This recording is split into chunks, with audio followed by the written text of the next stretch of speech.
Voilà, salut sur vous. Bon, aujourd'hui encore, je veux m'adresser au rat aux mille trous. Le rat aux mille trous. Zouo. Quand je dis ça, vous comprenez déjà de qui il s'agit. Le rat aux mille trous. Zouo. Peut-être que quand je vais commencer la description au fur et à mesure, vous allez relever ça ici, peut-être en commentaire, de qui il s'agit. Alors, c'est suite donc à une vidéo qu'il a faite dans laquelle il dit que le PDCI d'Henri Konan Bédiel de Tidiane Thiam a quitté donc Cap Côte d'Ivoire et ne lui a pas demandé l'autorisation. En d'autres mots, le PDCI n'a aucune conviction. Le PDCI est un parti pour eux. Le PDCI ne porte aucun idéal. Parce que pour lui, la résistance de la Côte d'Ivoire se résume en Cap Côte d'Ivoire. Avant d'abord de parler de tout ça, je voudrais que déjà vous compreniez. Déjà en 2021 ou 2022, je me rappelle bien, j'avais fait une vidéo où j'ai essayé effectivement de dire qui il est, de le déconstruire effectivement. J'ai vu certains de ces charognards se mettre donc à cœur joie sur la toile. Il y a une qui m'avait traité de tous les noms, je crois c'est Sonaki, un truc comme ça, qui m'avait traité de tous les noms. Eh bien, dites à Sonaki que je suis là. Ce qu'elle disait là dans sa vidéo là. Elle est encore sur ma page, je crois, YouTube. Dites-lui que je suis là. Je suis arrivé. Alors, le président Laurent Gbagbo, on l'a véritablement aimé pour son idéal, pour ce qu'il avait porté pour la Côte d'Ivoire. Et ça commence depuis nos parents jusqu'à nous. Et c'est nous qui allons transmettre cela encore à nos enfants. Gbagbo Laurent, depuis les années 82, dans la clandestinité, jusqu'à ce qu'on crée le Front populaire ivoirien, 88, dans une forêt à Dabou, le rat aux mille trous, là, il n'était pas là. Est-ce que vous comprenez? Le rat aux mille trous, là, il n'était pas là. Et quand même Gbagbo accède au pouvoir, n'ayant pas contribué effectivement à l'accession du président Laurent Gbagbo au pouvoir, il n'avait pas naturellement un certain nombre de places, de positions de choix dans la rétribution, je vais dire, au sein du parti, parce qu'il n'a jamais fait partie du parti de Laurent Gbagbo, le Front populaire d'alors. Mais je vais vous faire l'économie de tout ça. Quand la guerre intervient, je crois bien c'est un jeudi, parce que je crois que j'étais à Yopougon, c'est un jeudi, 19 septembre 2002. Quand on est frappé, la Côte d'Ivoire est frappée, là, dans ses côtes, le président Laurent Gbagbo étant en Italie, revient en Côte d'Ivoire, se mettre donc aux côtés de son peuple.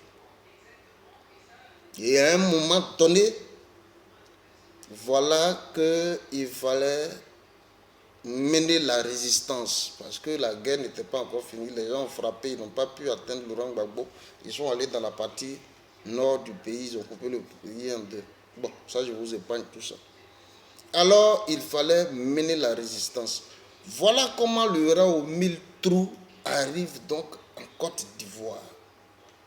Mais quand il venait au sein donc du Front populaire d'alors, les Konaté naviguaient, c'est eux qui étaient les leaders à l'époque, qui géraient la JFPI, qui géraient donc la JFPI. Il y avait un certain nombre de patriotes qui sont nés dans Commandant Ouacha, Touré Zegen, il y en a beaucoup que vous connaissez. Donc il vient, il dit on va mettre sur pied l'Alliance des jeunes patriotes. L'Alliance des jeunes patriotes. C'est lui qui a toutes ces terminologies. Parce qu'en réalité, il n'avait pas voulu s'introduire au niveau du Front populaire ivoirien parce qu'il n'y voyait pas sa place. Donc il fallait créer un organe parallèle sur lequel il allait pouvoir se sucrer. Voilà comment il envoie donc toute la population, on était encore très jeune, il envoie toute la population ivoirienne dans la résistance, qu'on appelait les jeunes patriotes. Mais en réalité, le patriotisme qui menait, qui lui a rendu pratiquement puissant, c'était un patriotisme alimentaire. Ça, il faut l'avouer. Parce que toute activité que Charles Blé Goudé devait mener en Côte d'Ivoire était préfinancée par tous les barons du Front populaire ivoirien. Tous les barons du régime. Celui-même qui fatiguait beaucoup, c'était le directeur du port autonome d'Abidjan, comment il s'appelle là, Monsieur Guéré là. Il faisait le tour de tous les bureaux pour organiser ne serait-ce qu'une seule activité. Donc il vivait sur la base des activités. Il était payé au rendement. C'était un patriotisme alimentaire. C'était juste le peuple qui était dans les rues pour le nom de Gbagbo Laurent et pour la Côte d'Ivoire. Mais lui, il était là comme juste un tremplin et les gens le suivaient. Mais en réalité, celui qu'on suivait, ce n'était pas le rat aux 1000 trous.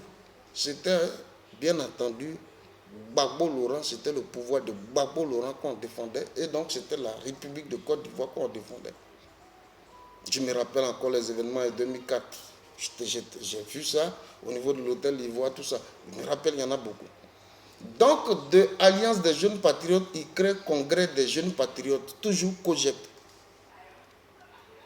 Congrès des jeunes patriotes. Et avec ça, il s'est rendu puissant à un moment donné.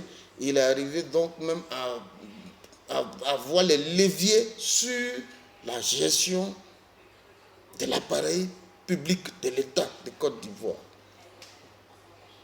Je dis, il y a des personnes avec qui il a fait au niveau de la FECI, qui à un moment donné partaient passer des concours de commissaires. Je ne veux pas dire les noms, parce que je n'ai pas envie de les mettre en difficulté. Ils sont tous en Côte d'Ivoire. Partaient passer des concours de commissaires de l'ENA avant même que la liste sorte. C'est lui déjà qui trie, qui fait le tri, qui dit ceux-là, je ne veux pas qu'ils soient là. Parce que si on leur permet d'intégrer la fonction publique demain, là, parce que lui, il a toujours des ambitions futuristes. Donc, il s'est fait une carapace autour du nom du président Laurent Gbagbo. Ok. Gbagbo Laurent est pris. Le gars, il se retrouve subitement au Ghana. Tous les différents résistants se retrouvent donc au Ghana. Les membres de la direction du Front populaire ivoirien d'alors se retrouvent tous au Ghana. À un moment donné, il fallait réorienter la résistance. Il s'est retrouvé là-bas avec Touré Zegen, avec Damana Diapikas et tout ce que vous connaissez. Il fallait réorienter la résistance pour revenir. Parce qu'à l'époque, en 2011-2012, là, au niveau ici du Front populaire ivoirien, il était question donc de procéder à la restructuration des différentes structures du parti. Je me rappelle, et c'est en ce moment-là que nous avons fait nos premiers pas au niveau de la GFPI, de la fédération Yopougon Banco. Quand on dit Yopougon Banco, ça dit Yopougon et Songo, qui était géré à l'époque, quand moi j'intégrais la JFPI, qui était géré à l'époque par Hippolyte, qui était ancien policier municipal. Hippolyte, qui était donc le fédéral à l'époque de la JFPI. Nous avons travaillé à ce niveau. Bon, ça, je vous fais donc l'économie de tout ça. Et donc en 2012, quand les gens sont au Ghana, c'est là que Charles Blé Goudé, parce que c'est lui le rang au 1000 trous en question, c'est là qu'il leur dit que lui va créer son parti politique. Voici là où viennent toutes les dissensions. Il va créer donc son parti politique en 2012. Et il est demandé à Dia Picasse et tous les différents résistants disent, mais attends, nous devons nous constituer dans l'organe politique du président Laurent Gbagbo pour réorienter la résistance. Mais quand tu décides donc de créer un parti politique, nous sommes déjà autour de 2012, les gens ont vu ça comme un acte de trahison sans précédent. Voilà où ça a commencé toute la déchirure. Et c'est depuis le Ghana. Et lui et Picasso là, c'est depuis le Ghana que ça a commencé. Et le rang au 1000 trous décide donc de créer son parti politique. Donc les différents mouvements là, ils décident donc de les transformer en parti politique. Donc depuis 2012 déjà, la déchirure était là. Jusqu'à ce qu'en 2015, je crois, au niveau de Yamsoko, ils ont pu faire un congrès électif où le congrès des jeunes patriotes, c'est devenu congrès pour la justice et l'égalité des peuples. Mais ce qui va encore énerver même les gens, après la création de son parti, là, mais demandez aux gens, le rang aux 1000 trous, là, en 2021, en 2018, en 2021, il a envoyé même des candidats sur les terres de Gbagbo Laurent. Il a envoyé même son candidat, Bli Roselin, qui est son vice-président, Bli Roselin. Il a envoyé même Bli Roselin à Yopougon, sur les terres de Gbagbo, là où Michel Gbagbo est candidat. Il a même envoyé des candidats à Gagnoa, sur les terres de Gbagbo. Vous imaginez, si lui, son parti est embryonnaire, son parti embryonnaire, arrive donc à rafler les élections sur les terres de Gbagbo, ça veut dire que Gbagbo en réalité ne pèse plus rien. Voici ce qu'il a voulu démontrer. Et donc ces 80 chevaux qu'il a lancés pour le cadre donc des élections législatives, il n'a même pas pu avoir un qui est rentré.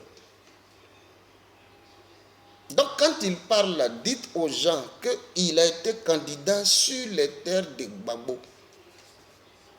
Donc quand on dit non, Gbagbo il ne devait pas le saluer, il y a beaucoup d'aspects derrière. C'est une toute première vidéo comme ça que du moins 2025 que je vous fais, parce que j'avais déjà réalisé une vidéo en 2022 où j'ai dit que tous ces sbires sont venus donc m'insulter. Mais en réalité, la déchirure, elle est profonde. L'homme, il est beaucoup opportuniste et c'est dans ça qu'il veut ruser. C'est ce pourquoi Gbagbo Laurent décide même de ne même pas dire son nom. Monsieur, etc.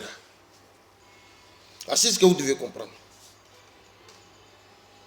Gbagbo n'est pas son père. Lui, son père, là, il s'appelle pas Marcel. Parce que quand on dit non, Gbagbo, mon père, Gbagbo n'est pas son père. Le père Dura au 1000 tours, il s'appelle pas Marcel. Je connais bien toute sa famille. Et son père s'appelle pas Marcel, c'est pas Gbagbo Laurent. On joue donc sur les fibres ethniques, voilà, pour se rapprocher de l'homme, mais en réalité, il y a d'autres agendas secrets qu'on veut défendre. Et c'est ce qu'on a vu. C'est pourquoi on l'appelle etc. Donc j'invite tous les camarades à rester vigilants et mobiles Parce que trop, c'est trop là. Trop, c'est trop va se réaliser forcément en Côte d'Ivoire. N'écoutez pas les chants des sirènes. Non, non, n'écoutez même pas les chants des sirènes. Trop, c'est trop va se réaliser. Je suis fédéral 001. Ce n'est pas maintenant que j'ai commencé la résistance. J'ai commencé la résistance depuis 2011, 2010-2011.